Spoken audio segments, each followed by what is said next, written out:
ഓട്ടോറിക്ഷയിൽ കറങ്ങി നടന്ന് മദ്യം വിൽപ്പന നടത്തി വന്നയാളെ പോലീസ് പിടികൂടി.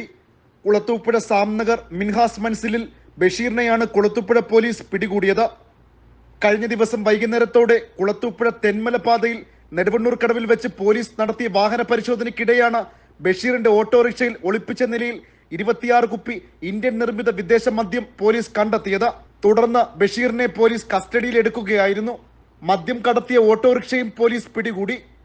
സർക്കാർ മദ്യവിൽപ്പനശാലയിൽ നിന്നും വാങ്ങി സൂക്ഷിക്കുന്ന മദ്യം ആവശ്യക്കാർക്ക് കൂടിയ വിലയ്ക്ക് എത്തിക്കുകയാണ് ബഷീർ ചെയ്തു വരുന്നത്. സമാനമായി മദ്യക്കച്ചവടം നടത്തിയതിന് മുമ്പും പലതവണ ഇയാളെ പോലീസ് പിടികൂടിയിട്ടുണ്ട്. കുളത്തൂപ്പുഴ സർക്കിൾ ഇൻസ്പെക്ടർ ബി അനീഷിന്റെ നിർദ്ദേശപ്രകാരം SI സജിയുടെ നേതൃത്വത്തിലുള്ള പോലീസ് സംഘമാണ് പ്രതിയെ അറസ്റ്റ് ചെയ്തത്.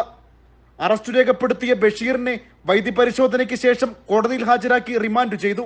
ഒരാൾക്ക് കൈവശം വെക്കാനാകുന്നതിൽ കൂടുതൽ മദ്യം വിൽപ്പന നടത്തുന്ന സർക്കാർ മദ്യവിൽപ്പനശാലകൾക്കെതിരെ പോലീസ് അന്വേഷണം ആരംഭിച്ചിട്ടുണ്ട്. നാട്ടുവാർത്ത, കുളത്തൂപ്പുഴ.